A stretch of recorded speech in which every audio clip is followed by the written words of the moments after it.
Nous allons continuer notre série Un message de Dieu à ma pause de midi. C'est une très grande joie, mes frères et sœurs, de commencer cette section d'aujourd'hui.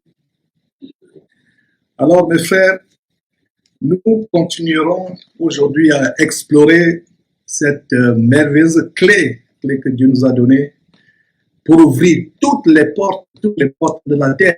Cette merveilleuse clé qui est la louange. Nous allons approfondir le message que nous avons fait, que nous avons partagé le 24 juillet, il y a une semaine jour pour jour, qui était intitulé La louange te délivre puissamment. Et à titre de rappel, pour ceux qui sont habitués à nos enseignements, le Seigneur Jésus-Christ est venu pour faire deux choses. Il est venu sur terre pour exposer deux choses. Un, il est venu pour exposer la bonté infiniment grande et extraordinaire de notre Dieu et Père, qui est pareillement son Père. Ça, c'est la première chose que le Seigneur Jésus-Christ est venu sur terre pour exposer, c'est-à-dire la bonté de Dieu, le Père Céleste, le tendre Père Céleste. La deuxième chose que Jésus-Christ est venu sur terre pour exposer, c'est la nature profondément méchante et perverse de notre ennemi, le diable, qui ne vient que pour dérober, égorger et détruire, comme d'ailleurs Jean chapitre 10, verset 10 nous le révèle. Le voleur ne vient que pour dérober, égorger et détruire. Donc voilà les deux choses que le Seigneur Jésus est venu exposer. Premièrement, je résume, exposer l'infinie grandeur de la bonté, de la miséricorde de Dieu. Et la deuxième chose, c'est la nature profondément pécheresse, méchante, séductrice du diable qui ne vient que pour dérober, égorger et détruire. Et la seule préoccupation de Satan sur terre, c'est d'apporter le maximum de personnes en enfer et de séduire la terre, de détruire, de causer maladies, des tourments, des persécutions, la mort d'ailleurs est venue par Satan et d'entraîner le maximum de personnes en enfer. Nous allons partager le chapitre 61 d'Ésaïe. Tournez vos Bibles dans Ésaïe chapitre 61 qui contient un passage, très grand passage, qui résume le ministère de Jésus-Christ sur terre et qui révèle un très grand secret, au sujet de la louange. D'ailleurs, le Seigneur Jésus-Christ cite ce passage en Luc chapitre 4, dans l'un de ses tout premiers sermons qu'il a prêché. C'était dans une synagogue à Jérusalem. Alors, lisons ensemble Ésaïe 61, notez que Jésus cite ce verset, ce passage que nous allons partager. Jésus le cite en Luc chapitre 4, dans l'un de ses premiers sermons, quand il commence son ministère. Il se trouvait à Jérusalem. Et ce passage que nous partageons aujourd'hui, c'est ce passage que Jésus a lu en Luc chapitre 4 et qui contient une grande révélation au sujet de la louange. Alors, nous lisons quoi au verset 61? L'Esprit du Seigneur, l'Éternel est sur moi, car l'Éternel m'a oint pour porter de bonnes nouvelles aux malheureux. Il m'a envoyé pour guérir ceux qui ont le cœur brisé, pour proclamer aux captifs la liberté et aux prisonniers la délivrance. D'abord, le verset 1 nous montre quelque chose de très grand. Et pour ceux des frères et sœurs qui ne comprennent pas encore la différence entre Jésus-Christ et Dieu, voilà un bon verset qui nous montre la différence entre Jésus-Christ et Dieu, mon Père. Ils sont séparés l'un de l'autre. Et c'est le même passage que Jésus a lu en Luc chapitre 4 au temple, dans l'une des synagogues, plutôt dans l'une des synagogues. Alors, l'Esprit du Seigneur, de quel Seigneur il s'agit?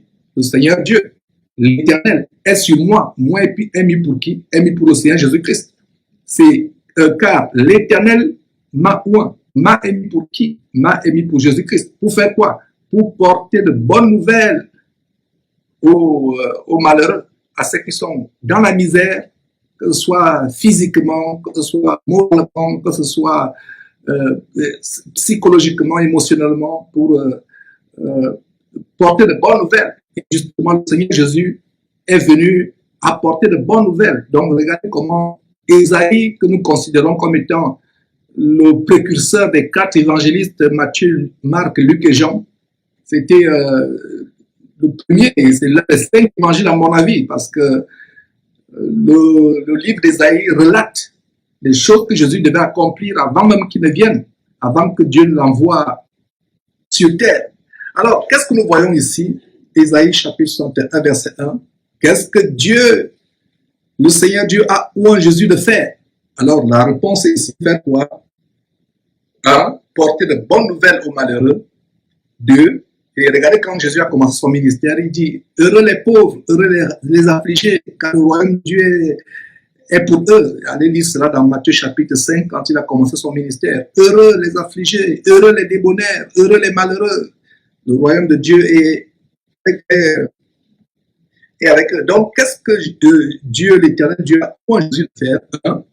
Annoncer la bonne nouvelle aux opprimés, afin que ceux qui ont le cœur brisé puissent avoir la liberté. Il est venu proclamer la liberté, la libération, l'affranchissement à ceux qui sont captifs, à ceux qui sont asservis. Jésus est venu pour libérer. Le diable, lui, il a été jeté sur terre. Et quel est son rôle? À servir les gens, les rendre esclaves, les rendre prisonniers, opprimés. Je me demande comment les gens peuvent aller adorer le diable. Il y a des gens qui vendent leur âme au diable pour des richesses incertaines, éphémères et passagères de la terre. Ils vendent leur âme. Le rôle du Seigneur Jésus étant venu sur terre, c'était d'apporter l'affranchissement, la délivrance des prisons. Alors que le diable, mes frères et sœurs, c'était pour venir détruire. Et rappelez-vous ce qu'on a vu, je crois, hier ou avant-hier, comment en Apocalypse chapitre 12, la révélation est donnée à savoir que le diable est descendu sur vous. En Apocalypse chapitre 12, verset 12. Malheur à vous, terre, car le diable est descendu sur vous, agité d'une grande colère, pas d'une colère, mais d'une grande colère, sachant qu'il lui reste peu de temps. Alors, une chose que nous voyons ici, c'est que nous avons l'affranchissement en Jésus-Christ, nous avons la liberté, nous avons les chaînes de l'asservissement qui sont brisées. Continuons au verset 2. Verset 2, pour publier une année de grâce de l'Éternel et un jour de vengeance de notre Dieu, pour consoler les affligés, pour accorder, verset 3, pour accorder aux affligés de Sion, pour leur donner un diadème au lieu de la cendre, une huile de joie au lieu de deuil, un vêtement de louange au lieu d'un esprit abattu. Voilà la grande révélation, mes frères et sœurs. Nous commençons à entrer petit à petit dans cet enseignement.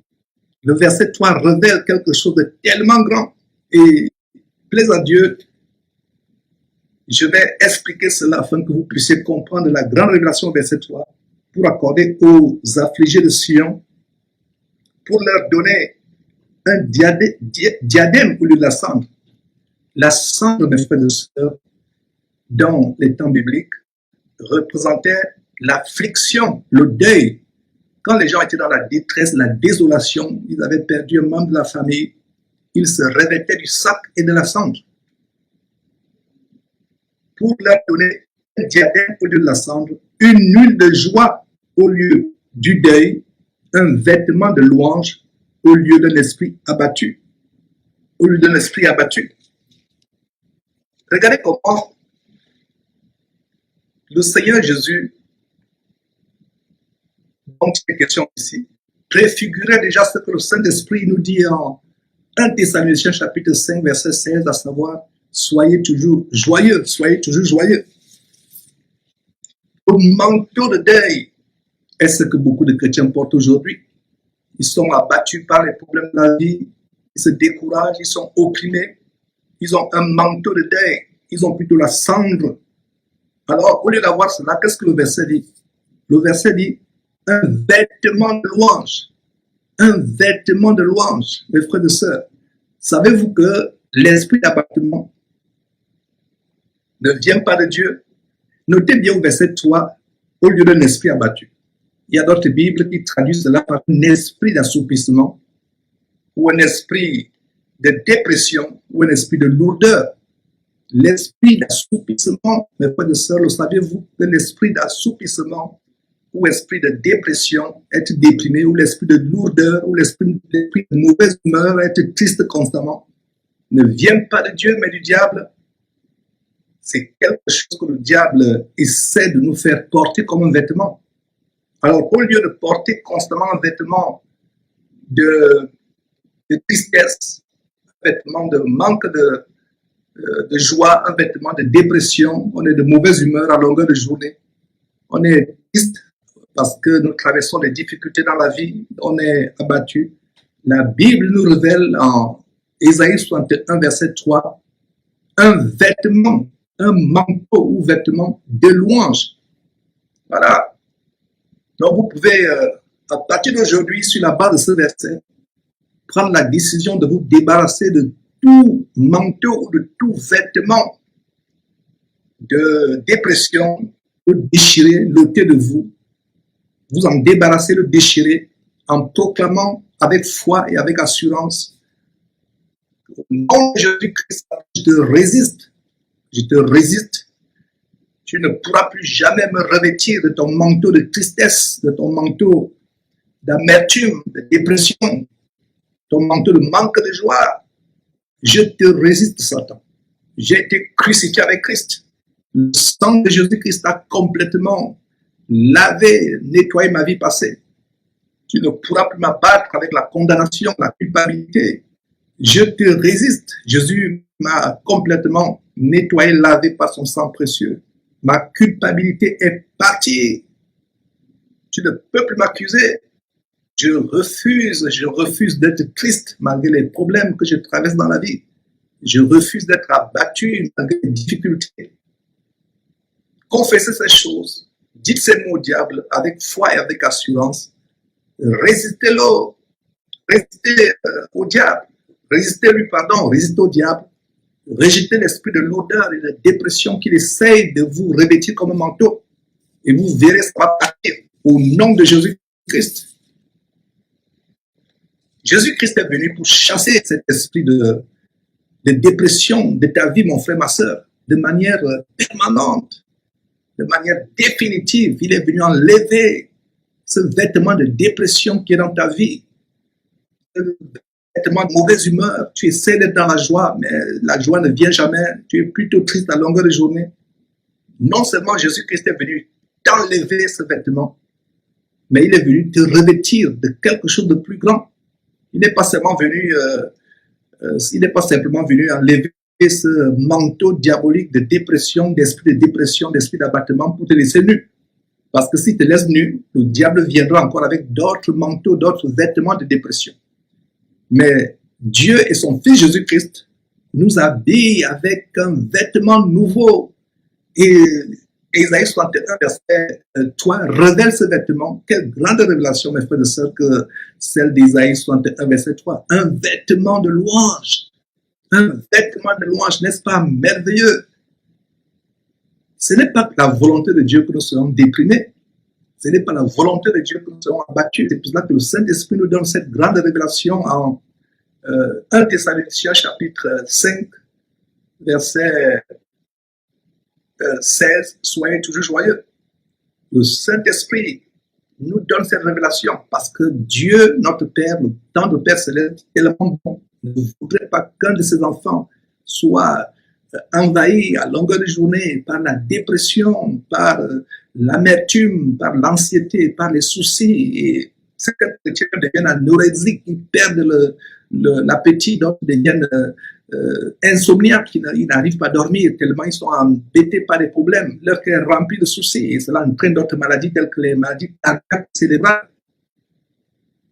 L'exhortation d'aujourd'hui a pour but de nous révéler ce manteau de louange. Passer le temps à louer Dieu, à rendre grâce à Dieu, à louer Dieu, même si on traverse des difficultés, même si on est persécuté, louer Dieu pour ce qu'il voit. Comme on verra dans quelques instants, le diable ne veut pas entendre la louange dans ta vie. Le diable n'aime pas quand nous louons, quand nous chantons les cantiques, quand nous glorifions Dieu. Il n'aime pas cela. Il ne voudrait pas qu'il y ait la louange dans ta vie. Il ne voudrait pas qu'il y ait la louange dans ta maison. Il ne voudrait pas qu'il y ait la louange dans ton assemblée. Alors, mes frères, ce qui se passe, c'est que nous devons prendre la résolution à partir d'aujourd'hui, mes frères et sœurs, de remplir nos maisons de louange.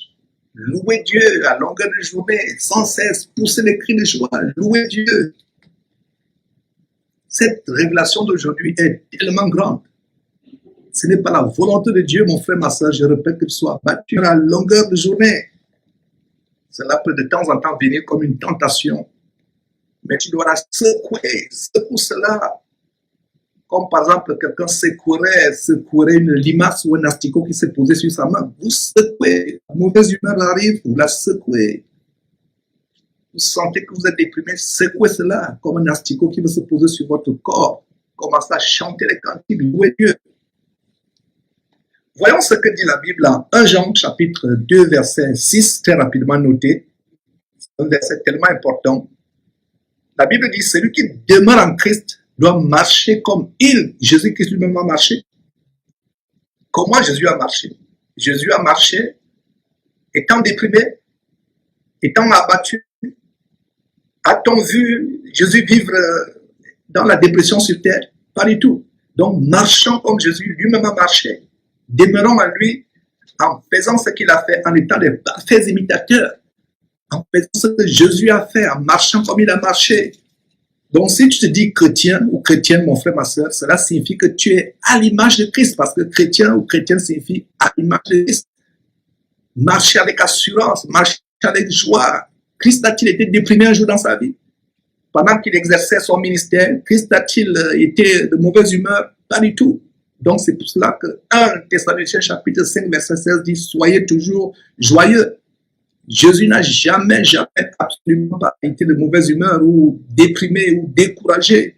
Il portait chaque jour sa croix, il la portait en obéissant à Dieu son Père, en faisant sa volonté chaque jour. Donc, choisis aujourd'hui, mon frère, ma soeur, choisis de vivre une vie merveilleuse en te revêtant de ce vêtement de louange qui vient de nous être révélé en Ésaïe chapitre 61, verset 3. Revêt-toi à partir de ce jour, de ce vêtement de louange et débarrasse-toi de tout esprit, de tout manteau de lourdeur avec lequel le diable veut t'envelopper. Débarrasse-toi de tout manteau de dépression. Oins-toi d'une huile de joie.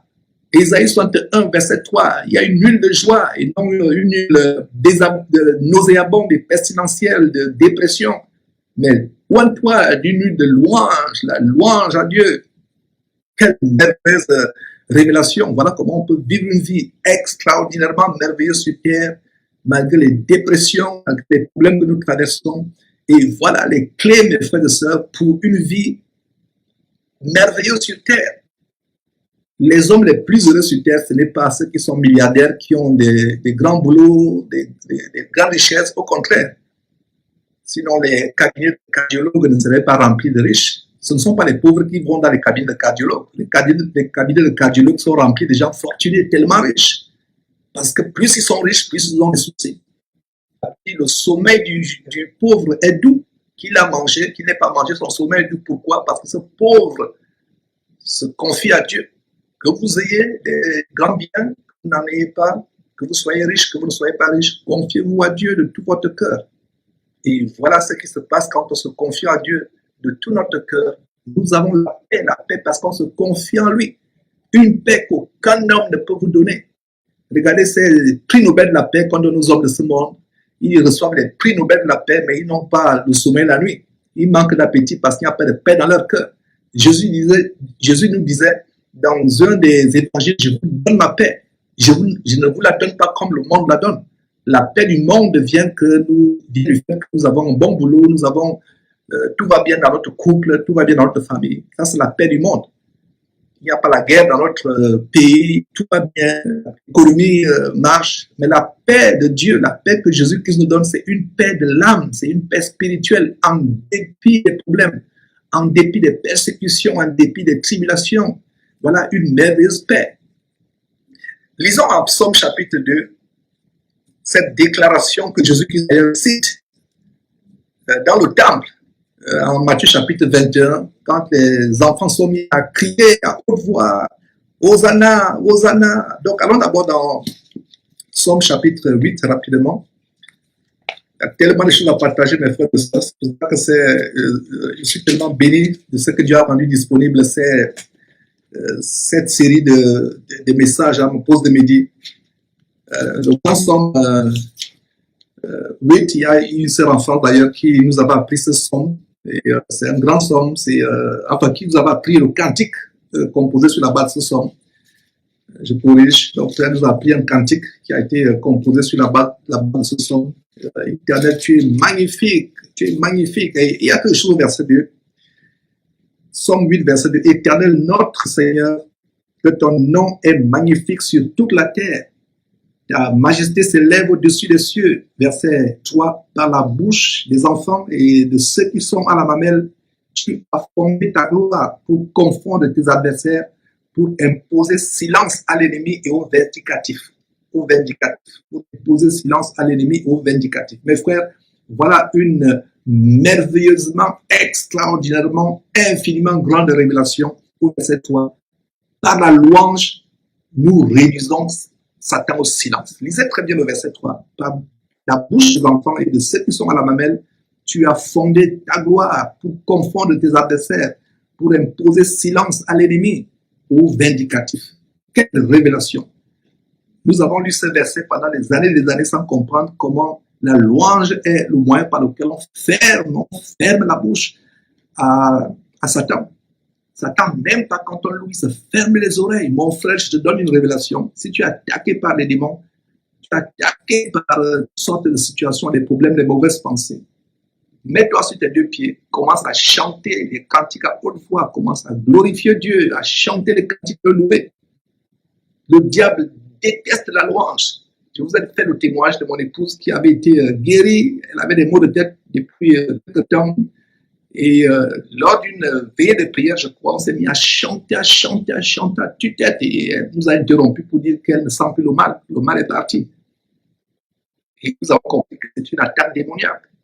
Les démons qui t'embêtent dans ton sommeil, dans ta maison, des difficultés, peu importe les attaques, comment elles se manifestent, commence à louer Dieu, loue Dieu, glorifie Dieu, et les choses vont se passer selon les promesses de Dieu. Regardez ce grand verset. Est-ce que vous saviez que le verset 3 de Psaume 8 nous montrait une grande révélation comment, par la louange, nous fermons la bouche, nous réduisons au silence Satan. Donc, quand tu commences à louer Dieu, c'est une manière de dire Satan, tu te tais et il se tait. On n'a même pas besoin de prier. C'est vrai que nous devons aussi avoir une vie de prière abondante, mais le plus de temps que nous passons à louer Dieu, la puissance de Dieu se manifeste. Et je pense que à partir d'aujourd'hui, nous allons commencer à développer chacun pour sa part dans nos maisons, avec nos enfants, avec nos époux si on est marié ou avec nos frères de sœurs en Christ, cette pratique de louer Dieu abondamment. Mes frères et sœurs, regardez ce qui se passe en Matthieu chapitre 21. Et c'est le récit où Jésus entre à Jérusalem. On a étendu les vêtements sur le dos d'un âne pour qu'il s'asseye. Et il a fait une entrée triomphale à Jérusalem. Il y a même les gens qui étalaient leurs vêtements pour que Jésus y marche dessus. Et c'était un grand jour. Et qu'est-ce qui se passe? Le Seigneur, donc, Jésus va citer Psaume 8. Psaume chapitre, Jésus va citer Psaume chapitre 8, verset 3, aux chefs religieux qui étaient embêtés d'entendre les enfants louer. En fait, qu'est-ce qui les embêtait? Qu'est-ce qui faisait que ces gens soient embêtés? C'est le diable en eux. Il y a des fois, vous chantez des cantiques, les gens dans votre maison ne veulent pas que vous chantez des cantiques. Bien des fois, c'est les démons qui ne veulent pas entendre ces cantiques. Même certains soi-disant frères et sœurs en dans l'église, ils vont vous reprocher, non, tu chantes trop, tu exagères avec tes cantiques là, tu exagères avec tes louanges. Comprenez que c'est le diable qui est en train de parler à travers vous. Donc si quelqu'un, frère, soi-disant, dit, non, ma sœur, tu exagères avec ta louange. Mon frère, tu exagères avec ta louange. Ça veut dire que c'est Satan qui parle à travers ce frère, même si c'est un frère. Et il y a eu des maisons des chrétiens où par le passé, il y avait beaucoup de louanges, mais subitement, il n'y a plus de louanges. Pourquoi? Parce que le diable a voulu que cette louange, la louange ne soit plus entendue dans cette maison. Il fera tout pour que la louange ne soit pas entendue dans les maisons. Il fera tout pour cesser la louange. Donc, mon frère, ma soeur, toi qui écoutes ces messages, si par le passé tu louais abondamment et que tu as cessé de louer, sache que le diable t'a vaincu, il t'a découragé pour que tu ne sois plus revêtu 24 de manteau de louange, que tu te revêtes plutôt d'un manteau d'abattement, d'assouplissement, etc., etc. Donc, en Matthieu chapitre 21, Jésus entre dans Jérusalem de manière vraiment spectaculairement phénoménale. On étend les habits, il y a des gens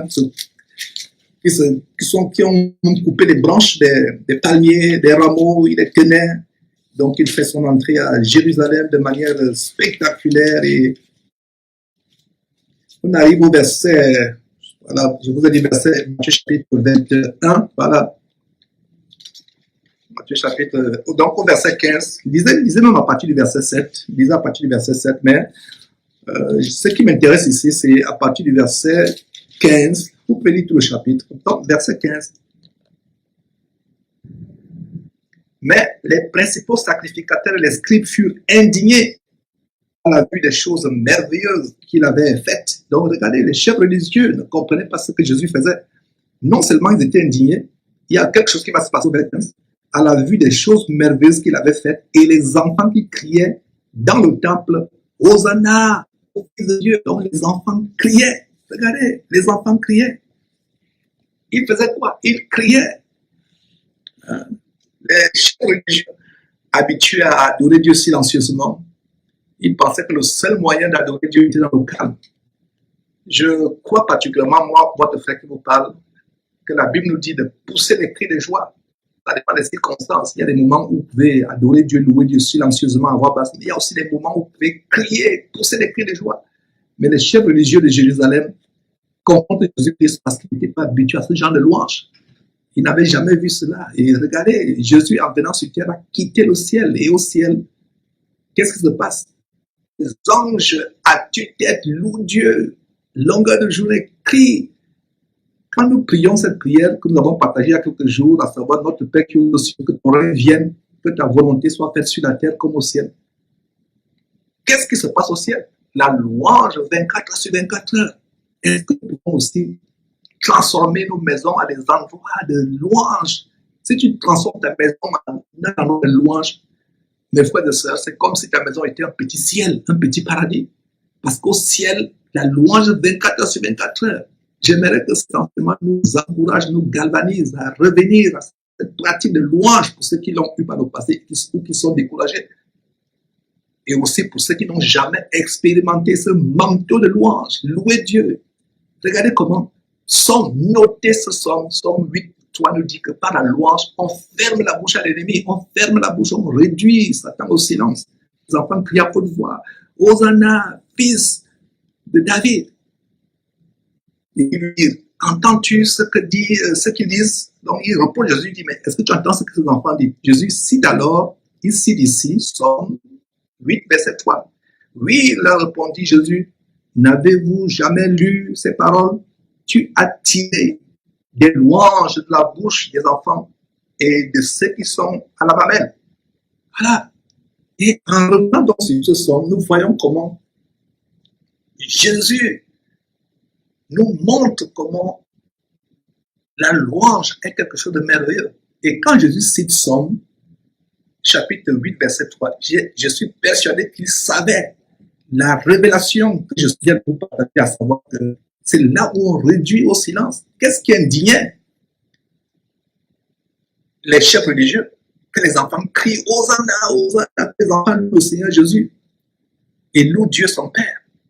Alors, si quelqu'un est indigné par le fait que vous louez, si quelqu'un n'aime pas votre façon de louer, sachez que le diable est en lui. C'est le diable en lui, ce sont les démons en lui qui ne veulent pas vous écouter. Si vous allez quelque part, vous commencez à louer Dieu. Et il y a ces assemblées d'ailleurs, dans notre assemblée ici à Houston par le passé. J'étais en train d'exhorter comment nous devons vraiment chanter. Il y a des gens qui chantent comme si c'était le deuil. Vous voyez, et dans peut-être votre assemblée, vous voyez des gens chantent de manière mécanique, le visage est allongé, le visage est allongé par l'amertume, par la dépression, par le découragement, le visage s'allonge par le souci. Il y a aucune joie dans le cœur.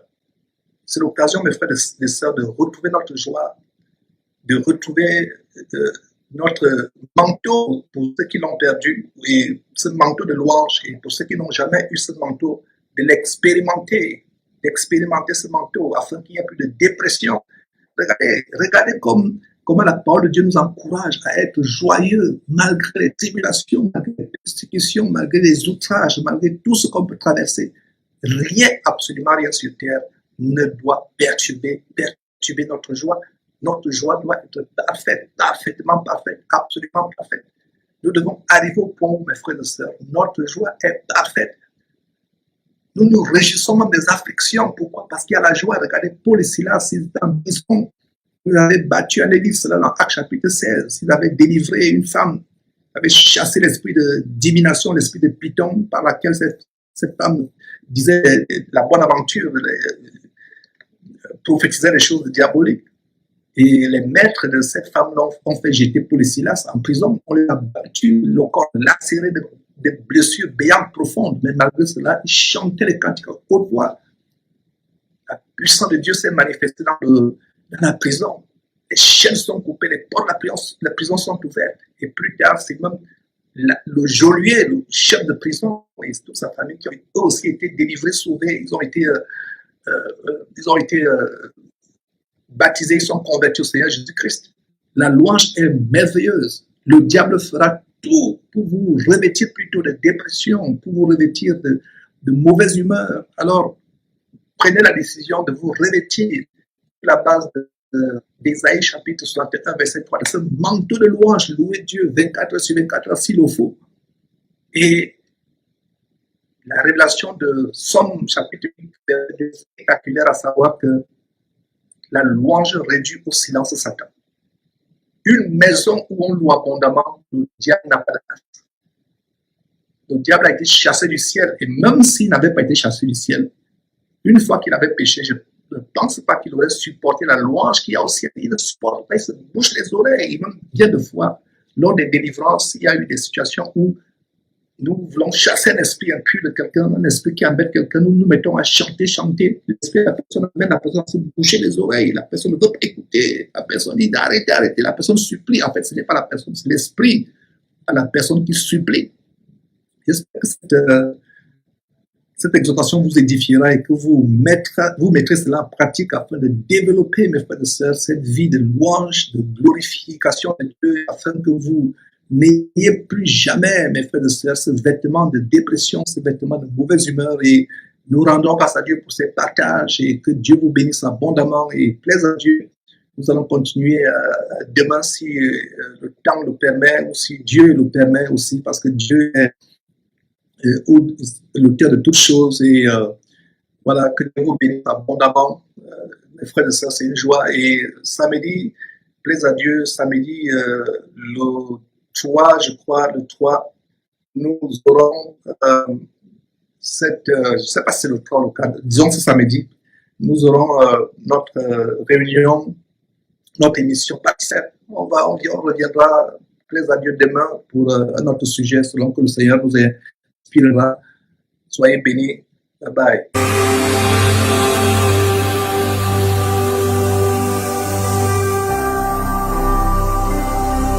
Jésus-Christ TV, vous connaîtrez la vérité et la vérité vous affranchira.